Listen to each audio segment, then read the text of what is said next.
So hello and welcome everyone, I am Roshan. Hope you all good. So PYQ series में आज मेरा ये second lecture है। यदि आपने इससे पहले की वीडियो नहीं देखी है तो डिस्क्रिप्शन बॉक्स में मैंने उसका लिंक प्रोवाइड कर दिया है, तो वहाँ से जाके आप वो वीडियो देख सकते हो।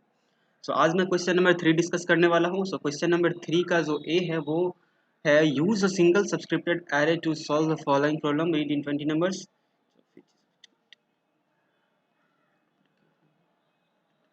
सो सिंपल आपका ये क्वेश्चन नंबर 3 जो है वो उसमें बोला जा रहा है कि आपको एक एरे लेना है जिसमें जो 20 साइज का एरे होना चाहिए, और उसमें हम इनपुट करेंगे बिटवीन 10 एंड 100 नंबर, मतलब 10 और 100 के बीच का नंबर उसमें जो है हम इनपुट लेंगे। अब जो नंबर हम इनपुट लेंगे वो हो सकता है कि नंबर वो एक से ज़्यादा बार ले, मतलब हो सकता है कि वो नंबर ना रिपीट करे। और यदि अब वो नंबर रिपीट कर रहा है तो होगा क्या, जो नंबर ऑलरेडी एक बार रीड हो चुका है वो दूसरी बार जो है जब वो उसको हम रीड करवाएंगे तब आउटपुट स्क्रीन पर वो प्रिंट नहीं होना चाहिए। सपोज दैट मैंने पहला लिया input 12, then 13, then 14, then again हमने इनपुट लिया 12। तो 12 तो ऑलरेडी एक बार रीड हो चुका है, और एंड देन लास्ट में हम एक बार और 12 रीड करवा रहे हैं, मतलब दूसरी बार जो हम जो है वो 12 फिर से ले रहे हैं, मतलब रिपीट कर रहे हैं हम 12 को। तो होगा क्या, 12, 13, 14 स्टार्टिंग का तो वो प्रिंट होगा क्योंकि पहली बार में 12 तो ऑलरेडी रीड नहीं हुआ है। लेकिन जब लास्ट में हमने 12 इनपुट किया है, 12, 13, 14, देन 12 हमने लिया है, तो 12 जो हो रहा है वो रिपीट हो रहा है, और 12 जो है वो इससे पहले एक बार ऑलरेडी रीड हो चुका है। तो होगा कि आउटपुट स्क्रीन पर जो है वो डिस्प्ले होना चाहिए सिर्फ 12, 13, 14। 12 जो बाद में हमने इनपुट किया वो स्किप करेगा, वो प्रिंट नहीं करेगा। तो सिंपल आपको इस तरह से आपको एरे बनाना है, और आपको जो रिपीट रिपीट करेगा नंबर उसको प्रिंट नहीं करवाना है। तो उसके लिए यहाँ पे मैंने पहले से ही प्रोग्राम लिख लिया है, मैं इसको एक्सप्लेन कर देता हूँ। और और मैं आपको ड्राई रन करके भी बताने वाला हूँ कि यह प्रोग्राम वर्क कैसे कर रहा है। सो यहाँ पे सबसे पहले हमने क्या किया है, सबसे पहले हमने यहाँ पे एक 20 साइज का एरे बना लिया है, देन हमने इसको डिक्लेयर कर दिया है, एंड देन क्या कर रहे हैं हम, जो आई जे और काउंट को हम यहाँ पे डिक्लेयर कर रहे हैं, क्योंकि आई जे और काउंट जो है वो इस प्रोग्राम में हम यूज करने वाले हैं। देन हमने क्या किया है, टेक्स्ट मैसेज प्रिंट करने के लिए सी आउट का यूज किया है, इंटर 20 नंबर्स बिटवीन 10 एंड 100। हम जो है वो सबसे पहले जब प्रोग्राम रन होगा देन आउटपुट स्क्रीन पर डिस्प्ले होगा इंटर 20 नंबर्स बिटवीन 10 एंड 100। तभी हम वहां पे क्या करेंगे, तभी हम 20 नंबर्स इनपुट करेंगे बिटवीन 10 एंड 100, मतलब 10 और 100 के बीच का नंबर वहां पे हम इनपुट करेंगे। अब वो नंबर रिपीटेड भी हो सकता है। मैं क्या करता हूँ, सिंपल पहले आपको रन करके बता देता हूँ कि ये प्रोग्राम वर्क कर रहा है या नहीं कर रहा है, देन मैं क्या करूंगा, आपको ड्राई रन करके बता दूंगा कि यह प्रोग्राम कैसे वर्क कर रहा है। तो यहाँ मैंने पहले से प्रोग्राम को सेव करके रख लिया है, देन क्या करूंगा, मैं एग्जीक्यूट पर क्लिक करके कंपाइल एंड रन करूंगा। कंपाइलर का काम होता है प्रोग्राम को चेक करना, प्रोग्राम को रीड करना, और यह बताना कि मेरे प्रोग्राम में किसी भी प्रकार का कोई एरर है या नहीं। यहाँ मैंने जब कंपाइल किया तो यहाँ आप देख सकते हो, यहाँ एरर जीरो है, वार्निंग जीरो है। इट मीन्स मेरा जो प्रोग्राम है वो बिल्कुल सही है। यदि इस प्रोग्राम में किसी प्रकार का कोई एरर होता तो वो यहाँ पे एरर शो कर देता कि कौन से लाइन में एरर है। तो अब मैं क्या करूंगा, एरर जीरो है, वार्निंग जीरो है। अब मैं इसको रन कर दूंगा। अब रन करते ही यहाँ आप देख सकते हैं, यहाँ जो है ये inter 20 numbers between 10 and 100 output screen पर एक टेक्स्ट मैसेज प्रिंट हो चुका है। अब यहाँ पे हम क्या करेंगे, 20 नंबर्स इनपुट करेंगे। अब 20 नंबर कुछ ज़्यादा हो जाएगा इनपुट करने के लिए, तो मैं आपको बताने के लिए सिंपल क्या कर लेता हूँ, यहाँ पे मैं 5 साइज का एरो लेता हूँ। आप जो है उस क्वेश्चन के अनुसार आप 5 साइज का 20 साइज का एरे लेना। एंड देन यहाँ पे आई लेस देन मैं क्या करता हूँ, मैं 5 तक लेता हूँ, ताकि मैं आपको अच्छे से एक्सप्लेन कर सकूँ, इसलिए यहाँ पे मैं 5 साइज का लिया हूँ। आप वहाँ पे 20 साइज का ही लेना।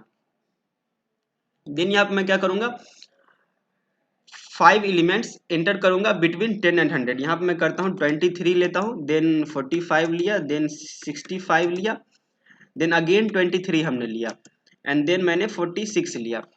यहाँ आप देख सकते हैं 23 जो है ये पहली बार इनपुट हुआ, तो ये 23 आउटपुट स्क्रीन पर डिस्प्ले होगा, 45 भी होगा, 65 भी होगा। एंड देन ये 23 जो है वो ऑलरेडी एक बार 23 हमने रीड करवा लिया है, तो होगा कि ये 23 आउटपुट स्क्रीन पर डिस्प्ले नहीं होगा। एंटर करोगे तो आप देख सकते हो आउटपुट जो आया है वो 23 आया है, 45 आया है, 65 आया है, बट ये 23 स्किप हो गया क्योंकि 23 जो है वो ऑलरेडी एक बार रीड हो चुका है। एंड देन ये 46 आया है। तो इस तरह से आपका जो प्रोग्राम है वो वर्क कर रहा है। मैं आपको ड्राई रन करके बताता हूँ अभी कि यह प्रोग्राम वर्क कैसे कर रहा है। अभी मैं आपको ड्राई रन करके बताऊंगा कि यह प्रोग्राम वर्क कैसे कर रहा है। सो सिंपल, हमने यहाँ पे 5 साइज़ का एरे ले लिया है। क्वेश्चन में 20 साइज़ का एरे गिवन था, तो आपको यहाँ पे 20 साइज़ का एरे लेना है। देन सपोज दैट हमने लिया 12 इनपुट लिया, 13 इनपुट लिया, 14 इनपुट लिया, एंड देन अगेन हमने 12 इनपुट लिया, एंड देन हमने 15 इनपुट लिया। अब ये जो है, ये मेरा 0 इंडेक्स है, ये मेरा फर्स्ट इंडेक्स है, ये सेकंड इंडेक्स है, ये थर्ड इंडेक्स है, और ये मेरा फोर्थ इंडेक्स है। अब क्या करना, अब क्वेश्चन जो था, क्वेश्चन में बोला जा रहा था कि जो नंबर ऑलरेडी रीड हो चुका है वो नंबर हमको आउटपुट स्क्रीन पर प्रिंट नहीं करवाना है। तो अब उसके लिए आपको लॉजिक क्या सोचना है कि जो भी नंबर हम नेक्स्ट लिख रहे हैं वो उस नंबर को क्या करेंगे, हम पहले वाले नंबर से कंपेयर करेंगे, ताकि पता चले कि वो नंबर ऑलरेडी रीड हुआ है या नहीं हुआ है। क्योंकि जब भी हम पहले वाले नंबर से नेक्स्ट नंबर को कंपेयर करेंगे तभी पता चलेगा कि वो नंबर ऑलरेडी रीड हुआ है या नहीं हुआ है। जैसे कि सपोज दैट हमने यहाँ पे 12 इनपुट लिया, तो 12 जो इनपुट लिया वो मेरा फर्स्ट नंबर है, तो उसको कंपेयर करने का ज़रूरत ही नहीं है। देन यदि हम यहाँ पे 13 इनपुट लेते हैं, तब 13 को हम कंपेयर करेंगे पहले वाले नंबर से कि तो यहाँ पे हमने पहले लिया था 12, तो 12 इक्वल्स टू 13, कंडीशन जो है वो फॉल्स हो जाएगा। तो होगा कि 13 जो है वो ऑलरेडी रीड मतलब नहीं हुआ है। तो होगा कि आउटपुट स्क्रीन पर हमको डिस्प्ले करवाना है 13, 12 डिस्प्ले करवाना है, क्योंकि 12 जो है वो पहले रीड नहीं हुआ है। ये 12 पहली बार हम इनपुट कर ही रहे हैं। देन हम 14 इनपुट यदि ले रहे हैं तो 14 को हमको कंपेयर करवाना होगा 12 और 13 से, ताकि पता चले कि 14 जो है वो इससे पहले भी रीड हुआ है या नहीं हुआ है। देन क्या करेंगे, देन हम 12 को रीड करवाएंगे। 12 जब हम इनपुट करेंगे, देन 12 को हम कंपेयर करवाएंगे ये बाकी जो पहले हमने नंबर इनपुट लिए उससे। अब 12 जो है वो जब यहाँ पे हमने 12 इनपुट किया, तब क्या करेगा, जब वो कंपेयर करेगा इस तीनों नंबर से, तो उसको जो है ये 12 जो है वो यहाँ पे इसको मिल जाएगा। जब भी इसको ये 12 मिलेगा तभी होगा क्या, ये नंबर ऑलरेडी एक बार रीड हो चुका है, और इसका मतलब यह है कि यह नंबर जो है वो अगेन हम इनपुट कर रहे हैं। तो जब भी हम अगेन इनपुट कर रहे हैं और जो नंबर ऑलरेडी रीड हो चुका है, तो अब क्या करना होगा, हमको इस नंबर को स्किप करवाना होगा। तो इस तरह से आपको लॉजिक ये सोचना है कि जो नंबर हम इनपुट कर रहे हैं वो नंबर ऑलरेडी एक बार रीड हुआ है या नहीं हुआ है। यदि वो ऑलरेडी एक बार रीड हो चुका है, उस नंबर को आपको स्किप करना है, और जो नंबर यूनिक नंबर है, जो नंबर मतलब पहली बार आ ही रहा है, जो नंबर ऑलरेडी रीड नहीं हुआ है, उस नंबर को आपको आउटपुट स्क्रीन पर डिस्प्ले करवाना है। तो उसके लिए आपको लॉजिक सोचना है, और उसके लिए आपको क्या करना होगा, सबसे पहले एक फॉर लूप लगाना होगा इनपुट लेने के लिए। तो यहाँ पे जो हम फॉर लूप यूज़ कर रहे हैं वो फॉर लूप यूज़ कर रहे हैं हम इनपुट लेने के लिए, एंड देन हमको एक फॉर लूप और लगाना होगा कंपेयर करने के लिए। तो अब यहाँ पे हम दूसरा लूप लगाए हैं कंपेयर करने के लिए। तो अभी मैं आपको ड्राई रन करके बताता हूँ। यहाँ पे सिंपल हमने एक 5 साइज़ का एरे डिक्लेयर कर लिया है। देन यहाँ पे आई जे और काउंट को हमने डिक्लेयर किया, क्योंकि आई जे और काउंट जो है वो इस प्रोग्राम में हम यूज़ करने वाले हैं। देन हमने यहाँ पे सिंपल एक टेक्स्ट मैसेज प्रिंट करने के लिए सी आउट का यूज़ किया है, इंटर 5 नंबर्स बिटवीन 10 एंड 100। आपको वहाँ पे क्या करना है, वहाँ पे आपको इंटर 20 नंबर्स लेना है, बिकॉज क्वेश्चन में 20 साइज़ का एरे लेने बोला है। देन हम यहाँ पे क्या कर रहे हैं, यहाँ पे सिंपल जो है यहाँ पे हम एक फॉर लूप लगाए हैं, i equals 0, i less than 5, then i plus plus. क्योंकि ये यहाँ जो हम फॉर लूप लगाए हैं, ये फॉर लूप लगाए हैं हम इनपुट लेने के लिए, यूजर से इनपुट लेने के लिए ये हम फॉर लूप लगाए हैं। अब इनपुट लेने के लिए यहाँ पे सिंपल हमने सी इन का यूज़ किया है, बिकॉज ये सी प्लस प्लस का प्रोग्राम है, that's why here I am using C in. यदि ये रहता सी का प्रोग्राम तो यहाँ पे हम स्कैनएफ का यूज़ करते। देन हम यहाँ पे क्या कर रहे हैं, C in, then extraction operator, and then यहाँ पे ए आई लिए हैं। अब जब पहली बार आई इनिशियलाइज हो रहा है 0 से, जब आई में 0 होगा तो होगा क्या, ये 0 इंडेक्स में खोजेगा कि 0 इंडेक्स पे हम इनपुट क्या करें। 0 इंडेक्स पे हमने इनपुट किया है 12, तो होगा क्या, सबसे पहले जो है वो 12 इनपुट हो जाएगा। अब जब 12 इनपुट हो जाएगा, देन वो क्या करेगा, यहाँ पे हमने काउंट इक्वल्स 0 को यहाँ पे हमने असाइन करवा लिया है। काउंट में जो है वो यहाँ पे हम क्या कर रहे हैं, 0 असाइन कर दे रहे हैं। देन क्या कर, जब ये 0 इंडेक्स पे जब ये 12 इनपुट हो चुका है, तभी ये कंपेरिजन वाला जो लूप है वो चलेगा। अब जे में जो है वो 0 इनिशियलाइज हो रहा है। अब स्टार्टिंग में जो है वो जे में जो है वो 0 इनिशियलाइज हो रहा है। देन क्या हो रहा है, कंडीशन जो है यहाँ पे हमने लिया है जे लेस देन आई। अब आई में ऑलरेडी पहले था 0, अब यहाँ पे जे में भी है 0। अब ये कंडीशन चेक करेगा 0 लेस देन 0, कंडीशन जो है वो फॉल्स हो जाएगा। कंडीशन जब भी फॉल्स होगा तभी होगा क्या, ये इसके अंदर एंटर ही नहीं करेगा, और ये जो प्रोग्राम हमने लिखा है वो इसको स्किप कर देगा, और ये सीधा ये प्रोग्राम चलेगा। और यहाँ पे हमने लिखा है if count equals to zero, मतलब कॉन्ट में यदि जीरो हमने असाइन किया था स्टार्टिंग में, और यदि कॉन्ट में यदि जीरो ही रह जा रहा है तब होगा क्या, वो जो है इसका मतलब यह हुआ कि यह जो प्रोग्राम जो नंबर हमने इनपुट किया है वो नंबर ऑलरेडी रीड नहीं है, वो नंबर पहली बार इनपुट हो ही रहा है। तो सिंपल आपको उस नंबर को प्रिंट करवा देना। यहाँ पे हमने सी आउट की मदद से प्रिंट करवा दिया है, यहाँ पे हमने डबल कोट लिया है एंड देन यहाँ पे एक स्पेस लिया है ताकि आपको बेटर दिखे। तो अब यहाँ पे ए आई, अब ए आई में तो था ज़ीरो, तो अब ए और ज़ीरो मतलब ज़ीरो इंडेक्स पे जो भी हमने इनपुट नंबर किया है वो नंबर क्या होगा, सिंपल प्रिंट हो जाएगा। तो आपका स्टार्टिंग में हमने 12 इनपुट लिया और होगा क्या, ये 12 प्रिंट कर देगा। देन अब क्या होगा, अब जो है ये आई प्लस यहाँ से सीधा जाएगा ये आई प्लस प्लस में, और ये आई प्लस प्लस से ये प्रोग्राम जो है वो इंक्रीमेंट करेगा। अब आई में था पहले ज़ीरो, अब आई में था पहले ज़ीरो, अब ये आई प्लस प्लस से ज़ीरो से ये हो जाएगा आई में अब आ जाएगा 1। अब ये फिर से इनपुट लेगा सी इन, यहाँ पे सी इन की मदद से यहाँ पे ये इनपुट लेगा। अब आई में आ चुका है 1, अब वो एरे इंडेक्स 1 पे जो है अब जो भी हम नंबर इनपुट करेंगे उसके लिए अब ये कंपैरिजन वाला लूप चलेगा। अब सिंपल हमने एरे इंडेक्स 1 पे जो है हमने 13 इनपुट किया, अब 13 जो हमने इनपुट किया अब वो कंडीशन, अब वो कंपैरिजन वाला लूप चलेगा j इक्वल्स ज़ीरो। अब वो j इक्वल्स ज़ीरो से ही लूप चलवाना है क्योंकि हमको सभी नंबर से जो है वो कंपेयर करवाना है, तभी तो पता चलेगा कि वो नंबर ऑलरेडी रीड हुआ है या नहीं हुआ है। तो इसलिए यहाँ पे हम j इक्वल्स ज़ीरो से ही इनिशियलाइज़ कर रहे हैं। अब j इक्वल्स ज़ीरो से इनिशियलाइज़ हो रहा है। अब यहाँ पे i में है 1, कंडीशन चेक करेगा 0 लेस देन 1, कंडीशन जो है वो सेटिस्फाई कर जाएगा बिकॉज 0 जो है वो लेस देन 1 है। तो अब ये क्या होगा, अब ये फॉर लूप के अंदर जो है वो प्रोग्राम आएगा एंड देन यहाँ पे कंडीशन, यहाँ पे हमने इफ़ केस का यूज़ किया है। अब यहाँ पे क्या होगा, इफ़ में हमने लिया है ए आई इक्वल्स टू ए जे, मतलब एरे आई इंडेक्स आई में जो भी है, आई में अभी फ़िलहाल 1 है। अब ये चेक करेगा कि, मैं बताता हूँ आपको, अब एरे आई में है 1 इक्वल्स टू एरे जे में जो है वो अभी 0 है, तो एरे जे में जो है वो 0 है। अब एरे 1 इंडेक्स पे जो है हमने 13 इनपुट किया है, 1 इंडेक्स पे जो है हमने 13 इनपुट किया है।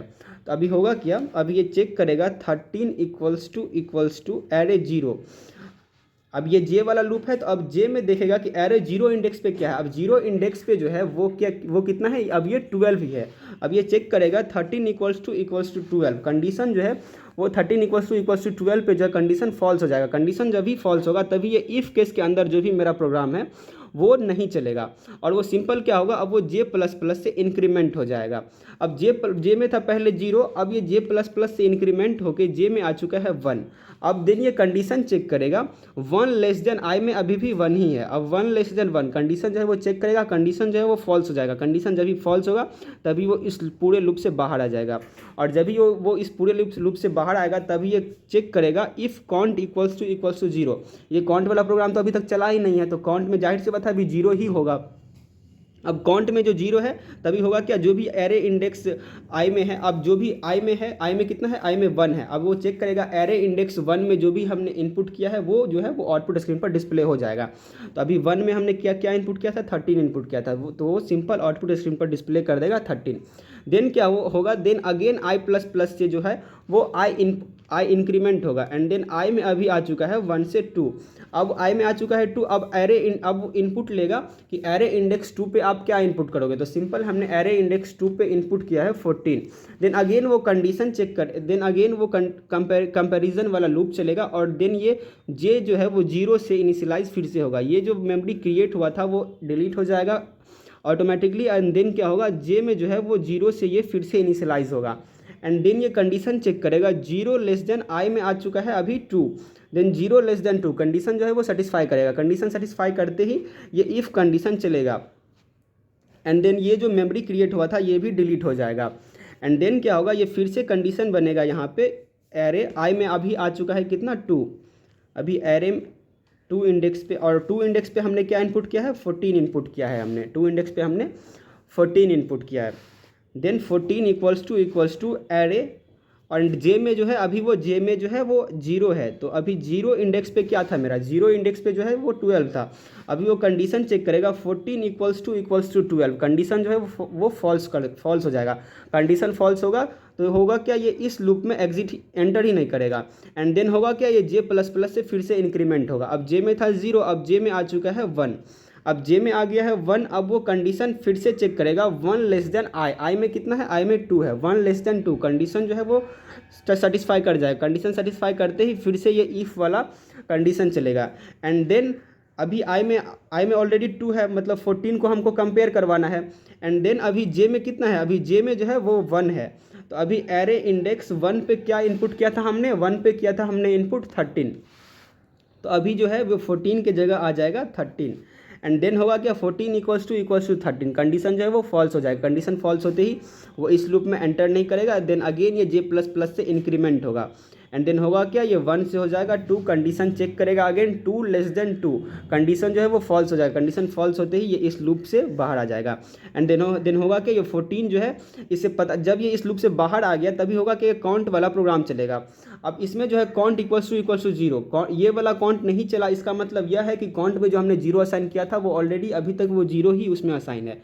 तो काउंट इक्वल्स टू 0 जो है वो यहाँ पे कंडीशन जो है वो सेटिस्फाई कर जाएगा। एंड देन हमने यहाँ पे और ए आई को प्रिंट करवा लिया। अब ए आई में कितना था 2, तो अब एरे इंडेक्स 2 पे जो भी हम नंबर इनपुट करे रहेंगे वो क्या होगा, वो 14 जो हमने इनपुट किया था वो 14 जो है वो यहाँ पे डिस्प्ले हो जाएगा। देन अगेन जो है अगेन वो आई प्लस प्लस से इंक्रीमेंट होगा। अब आई में था पहले 2, अब अभी आई में इंक्रीमेंट होके आ चुका है 3, और हम क्या कर रहे हैं, एरे इंडेक्स 3 पे हम इनपुट कर रहे हैं 12 को। एंड देन होगा क्या, ये कंपैरिजन वाला लूप चलेगा। एंड देन जे जो है वो फिर से इनिशियलाइज होगा 0 से, और ये जो मेमोरी क्रिएट हुआ था ये डिलीट हो जाएगा। एंड देन जे में जो है वो अगेन इनिशियलाइज होगा, जे अगेन इनिशियलाइज होगा 0 से। देन कंडीशन चेक करेगा 0 लेस देन, आई में अभी आ चुका है 3, 0 लेस देन 3, कंडीशन जो है वो सेटिस्फाई कर जाएगा। कंडीशन सेटिस्फाई करते ही ये इफ़ कंडीशन चलेगा। एंड देन इस और ये जो मेमोरी क्रिएट हुआ था तभी वो डिलीट हो जाएगा। एंड देन ये फिर से कंडीशन लगेगा इसमें, एरे आई में अभी आ चुका है 3। एंड देन एरे 3 इंडेक्स पे हमने इनपुट क्या किया है, 3 इंडेक्स पे हमने इनपुट किया है 12 को। अब ये 12 आ जाएगा इधर। And then equals to operator यहाँ पे हमने यूज़ किया है। देन एरे जे, अभी जे में जो है वो 0 है, तो अभी 0 इंडेक्स पे क्या इनपुट किया था हमने, 0 इंडेक्स पे हमने इनपुट किया था 12 को। तो अभी होगा क्या, ये कम एरे 0 इंडेक्स पे 12 हमने इनपुट किया था, तो अभी होगा क्या, ये 12 आ जाएगा। अभी ये चेक करेगा कि 12 इक्वल्स टू 12, तो कंडीशन जो है 12 इक्वल्स टू 12 जो है वो कंडीशन सेटिस्फाई कर जाएगा। कंडीशन सेटिस्फाई करते ही ये इस इफ़ केस के अंदर, इफ़ कंडीशन के अंदर जो भी हमने प्रोग्राम लिखा है अब वो चलेगा। अब ये काउंट में पहले था 0, और यहाँ पे हमने लिखा है काउंट प्लस प्लस। अब काउंट प्लस प्लस जो है वो क्या करेगा, 0 को 1 से इंक्रीमेंट कर देगा। अभी काउंट में था पहले 0, अभी काउंट इंक्रीमेंट होके हो चुका है 1। अभी जो है वो फिलहाल काउंट जो है वो इंक्रीमेंट हुआ है 1 से। देन होगा क्या, देन ये इफ़ कंडीशन चलेगा, इफ़ काउंट इक्वल्स टू 0, लेकिन काउंट में तो अभी है 1, तो होगा क्या, ये कंडीशन फॉल्स हो जाएगा और ये इसको प्रिंट करेगा ही नहीं, क्योंकि कंडीशन जो है वो फॉल्स हो चुका रहेगा। हाँ सॉरी, लेकिन जब भी ये काउंट जो है ये प्लस प्लस से इंक्रीमेंट होकर काउंट में आएगा 1, देन होगा क्या, ये ब्रेक को मैंने स्किप कर दिया था, ये ब्रेक वाला प्रोग्राम चलेगा। और होगा क्या, ब्रेक वाला प्रोग्राम चलते ही ये इस पूरे लूप से एग्जिट कर जाएगा। एंड देन ये इफ़ कंडीशन चलेगा। एंड देन ये चेक करेगा काउंट इक्वल्स टू 0 है या नहीं। काउंट में तो ऑलरेडी प्लस प्लस से इंक्रीमेंट होकर 1 आ चुका था। एंड देन होगा क्या, 1 इक्वल्स टू 0, कंडीशन जो है वो फॉल्स हो जाएगा। कंडीशन फॉल्स होते ही ये जो है प्रिंट करने वाला प्रोग्राम नहीं चलेगा। देन होगा क्या, देन अगेन ये आई प्लस प्लस से इंक्रीमेंट होगा। अभी आई में था पहले 3, अभी आई इंक्रीमेंट होके आ चुका है 4, अभी आई में आ चुका है 4। देन होगा क्या, एरे इंडेक्स 4 पे जो भी हम इनपुट किए हैं, यहाँ पे हमने इनपुट किया है 15, अभी हमने यहाँ पे इनपुट किया है 15। देन होगा क्या, देन ये काउंट में पहले था 1, अभी काउंट में हम फिर से यहाँ पे असाइन कर रहे हैं 0। अभी आपको पता, अभी मैं बताता हूँ आपको, यहाँ पे सिर्फ मैंने काउंट को डिक्लेयर ही क्यों किया था, क्योंकि यहाँ पे जब भी हम काउंट को असाइन कर रहे हैं 0 से, यदि हम काउंट में 0 डिक्लेयर कर देते तो अब तभी जो यहाँ पे काउंट में असाइन हुआ 1, तो होता क्या, ये काउंट में 1 ही असाइन हमेशा रह जाता, और वो इंक्रीमेंट यदि होता तो वो काउंट में फिर से 2 काउंट 1 से इंक्रीमेंट होकर होता क्या, वो 2 हो जाता, देन वो 3 हो जाता, लेकिन वो कभी 0 होता ही नहीं। तो 0 यदि नहीं होता तो जो भी यूनिक मेंबर हम बाद में यदि हम इनपुट करते तो होता क्या, वो इसको प्रिंट ही नहीं कर पाता। इसलिए यहाँ पे जो है, यहाँ पे हम काउंट में 0 इनिशियलाइज नहीं किए, यहाँ पे जो है इस फॉर लूप के अंदर जो है इनपुट लेने के बाद जो है हम क्या कर रहे हैं, काउंट में 0 इनिशियलाइज कर रहे हैं। तो अभी आपको पता चला होगा कि यहाँ पे हमने काउंट 0 यहाँ पे क्यों लिखा, यहाँ पे क्यों नहीं लिखा। देन होगा क्या, अभी जो है काउंट में था पहले 1, काउंट में था पहले 1, अभी काउंट वाला ये प्रोग्राम चलेगा एंड देन हमने यहाँ पे इनिशियलाइज़ किया है काउंट को 0 से, मतलब काउंट में हम असाइन कर रहे हैं 0 को।